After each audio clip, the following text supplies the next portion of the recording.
Tell the truth. I'm just playing. Come on, YouTube. Y'all know me better than that. Alright, y'all. I am actually, for the first time, going to be doing a review on the show, the hit show, starring Taraji, Terrence Howard, so many awesome, notable actors such as Cuba Gooding Jr. In the show Empire. Be quite honest with y'all, I have been talking down on this for a hot minute. I looked at it with the notion that this was going to be a show about like the world of hip-hop, but on the perverted standpoint of the glamour and the lifestyle, so that it exudes the fact that, okay, this is fine and dandy, that these are the perks and this is how you perpetuate yourself as an African-American male or female, that this is what you can do to get to this plateau, and it's all fine and dandy, and there's no ramifications of the life that you live, and at the same time it's fine to get shot, and you have beef, or have all these different kind of family dynamics that are fruitless. And that's what I was presenting in my head, what this was going to be about. But this show in and of itself is totally the opposite. And be quite honest with you, now I am how many episodes in I am? I've gone through every single episode minus the newest one that just came out. I think I am a total of, shoot, dang, I'm 9 episodes in. So, well actually no, I'm 8 episodes in. I need to look at the 9th episode. And I'm going to do a review right after this for that. But yeah, this show is amazing. The cast that's in this one is Terrence Howard. You got Lizzie Leah, Josiah, Taraji Byers. He was in Selma. Everybody else is really a no-name other than Taraji Henson and Terrence Howard. I mean, I know that Malik Yoba has played in different stuff, but everybody else is just really a no-name. Like, Gabrielle, that was in Precious. She's in this. She's interesting secretary of the show. But what I'm going to do is I'm going to do a recap of episode 1 through 8 and my notion of what I've seen so far. The show, first of all, does a 180 on me because it presents and opens up with Terrence Howard looking at this young lady that I guess is in the music studio that just starts singing so immaculately, so beautifully. And the music of this show defines and gravitates everything towards it. The devotion of the family, the fierce, how do I say, passion or drive, or even willingness to live that Terrence Howard's character, Mr. Lyon, has. But it just opens up with her singing, and he's talking to her. He was like, it's not there. He's telling everybody, he's like, look, y'all need to get up and get there. And I mean, it sets this mood that like there's a seriousness in his heart and in his mind about what is defined of great music versus amazingly awesome music.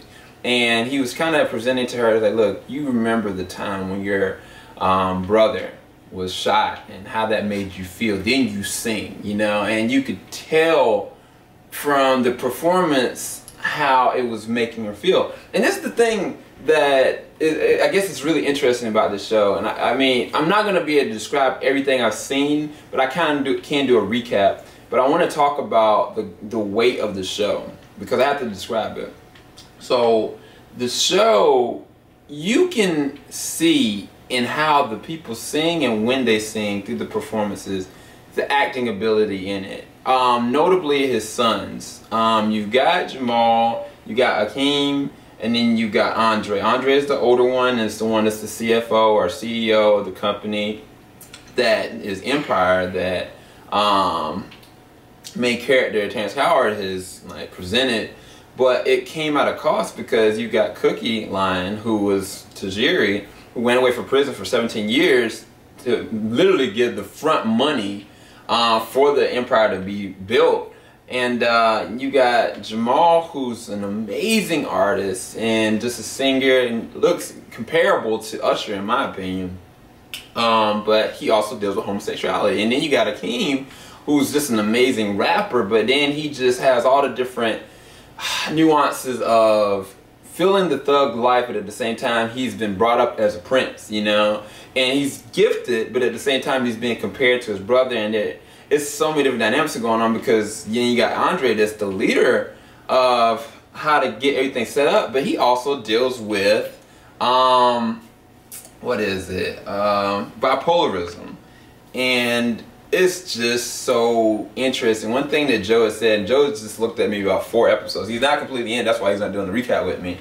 But every character is completely different. Every character brings something totally different to the table. And I think that looking at this show, you can look at it and see, okay, the songs and the way that they set up the scenery and the cinematography for bringing you into a world of an entertainer, of a millionaire, and a millionaire's like people and their family. You're brought and immersed into that world based on how we as the consumer, or how the people that buy music or that love music, we look at the limelight of people. They've painted that picture perfectly from what we've seen, you know.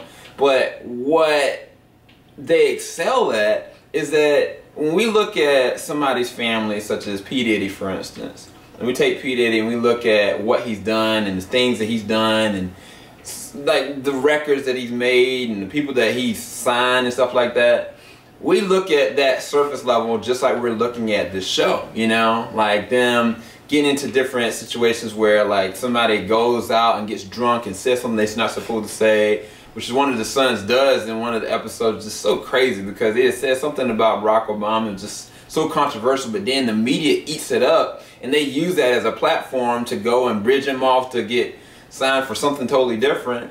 And then you've got like some of them that have like different controversial relationships, such as Jamal, like him dealing with his homosexuality and wanting to come out. But then you got a father that's on like, even like in the black community, you look at certain things like that, it might be a sign of weakness, and in his experience, that's not something that would have been acceptable. But even though the world has changed from that point, and so they painted the picture so well. But what we don't look at is, what is P. Diddy's family really like? What is the dynamics of how music has driven his family? And so take this story arc, how they've done it. Music was the thing in the drive for what he was doing. Even though he has cut corners and killed and done different terrible things, the core of him wants and breathes and loves music. And the weight of the music industry, it is cutting corners. It is doing whatever it takes to do what you have to do and whatnot. And so it's so interesting how this show presents the light of the family that's in the midst of this, because what Tajiri did was to try to protect and ground and build this empire that is now potentially going to be actually moved into going public. And if it goes public, I mean, that's a whole nother weight for the way that, from where they described the story arc, that it's not just a matter of somebody taking the song and putting it on a platform. Now that it could be entered in with the Fortune 500 and you get a lot volume more of music. But it's really good, y'all. It really is, because when I look at the family, I can see an African American family, or any family really, that's gone through hell and back, and what are the ramifications of somebody having one specific dream, somebody going and sacrificing for that one specific dream, and they still loving each other, but yet the world and 17 years have passed, and now one person got everything that they wanted and dared to dream for, the other one lost everything. I mean, Tajiri's character lost her sons, her respect for her little son, don't even remember her. Jamal still loves her and there for her. And then she got another son that's bipolar. Like, I mean, I think Andre's character is one of the most interesting characters I've seen, because he just seems so dangerous. Like, he makes decisions to try to set up his brothers to bring them at odds so he can maybe get to be the position of being the person that succeeds. And see, this is where the story arc comes in, because now you've got Terrence Harris's character is dealing with ALS, Lou Gehrig's disease, and there's no cure for that. He's dying, you know? And so with that, as the pressure of him wanting to have a successor and somebody be able to take care of the company, but it's like, to me, if I looked at it from this way, Tajiri was the one that brought him to the platform that he is. Even though each one of his sons, they have something to bring to the table. Like Jamal, he's got the raw talent, you know. And then like Hakeem, like he's got just the stardom. But then the brain would definitely be Andre. And then just the passion is all driven from Tajiri's character Cookie. I mean, Cookie is just straight up, she's a thug. But she's got heart and she's got passion and she fuels the main character. But the problem is with the main character, he makes actions against his sons, brings them at odds against each other, and you don't know if he's trying to bring them to a point of being more man-like or just he's just got so many different issues and he's just a gangster. And I mean, like, it's all true. I mean, all these things are true, and then he's got a wife that, oh my gosh, she's gorgeous, but she might be a snake.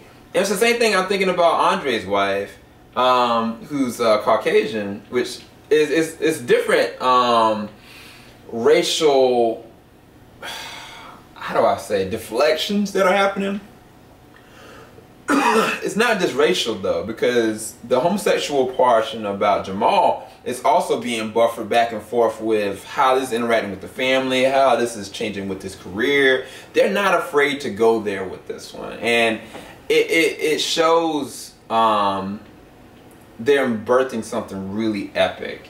Like where this could go, I have an idea about it, but this is not a spoiler review. This is just a recap.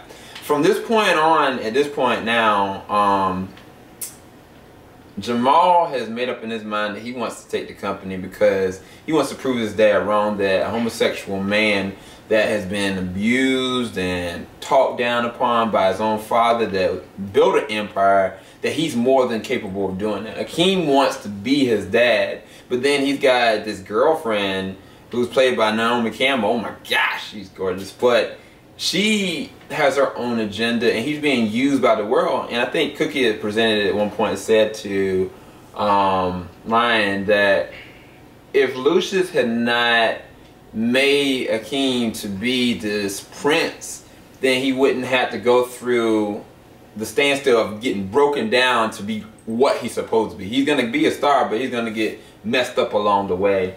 And then Andre, he's slowly starting to lose his mind. Like, he literally is put his heart, his soul, his drive into this company, and he can no longer sustain himself. At this point now, I'm looking at him and his actions that he's making. I mean, when he found out that his dad had ALS, he almost lost his mind. I could tell it all over him.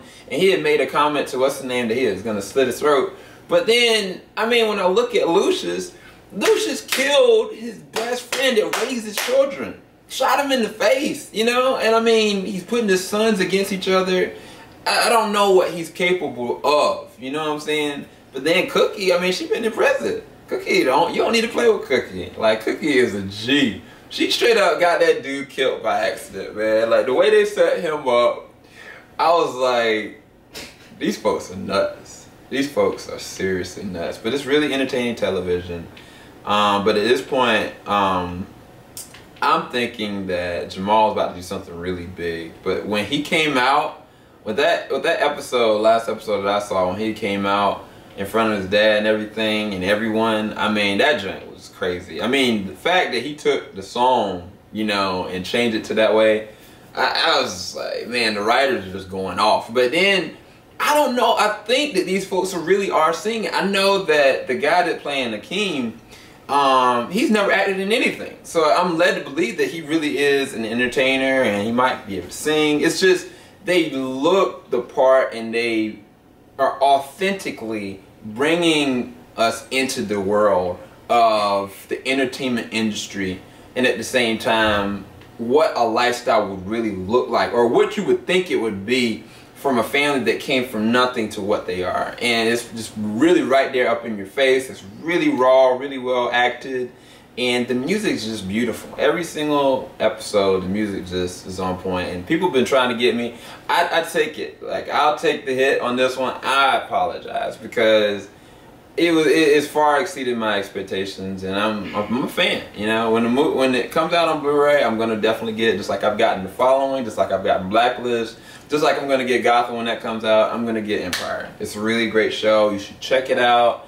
I'm going to do a review for the next episode, and maybe I'll go into a little bit more detail. But it's hard to go in detail different stuff in sequence from 8 episodes when, I mean, you can't talk about everything. But everybody does a great job, and I mean, I enjoy it. I really do enjoy it. I think it comes out on Wednesday nights, and I'm gonna start trying to look at that a lot more often. Hopefully, maybe Joe will be able to be caught up with it. If you heard laughing in the background, that's Joe playing Grand Theft Auto. Look for Joe to maybe come out with a review for The Heist when it comes out on March 6th, or not March 6th, March the 10th. But yeah, he's getting with his clan, and they're working in some stuff right now. But that's what y'all heard if y'all heard laughing. But yeah, sorry about the the terrible singing. But I definitely wanted to, you know, represent, you know what I'm saying, Empire, State of Mind. Nah, go check out Empire. Terrence is awesome. Tajiri is awesome. All the different actors that are part of this. This is going to be something big. And who knows? I mean, people might, like Denzel Washington, I think, is even presented that he might try to get up on the show. So that tells you right there that the weight is there. But, I mean, only thing I can really say to close out is that there's an authenticity they have with the presentation of the family, and every single one of them have different issues. Every single one of them have different agendas. I think the only one that doesn't have an agenda that's out for just self is Cookie, because she just wants to be with her family, and she wants to take care of them and get back the years that she lost. And she'll do anything to do this. She perpetuates this really about getting Jamal to where he needs to be and getting the company where it is. But she loves that man. And I think that, honestly, Lucius really does love Jadiri. I mean, they had the relation together, and they had sex together and stuff like that. And he can go and claim off and be all this and that. But I think that he knows that for him to have gotten where he gotten, it was the love and the passion that she pushed into him. And that's something that can never go away, no matter who you try to put in your face. And that's captured very real on this. And I love how the family dynamics are in this. It's just so interesting that I can connect on different levels and different plateaus and different points of our life, or even people that I've seen, you know. But yeah, go check out Empire.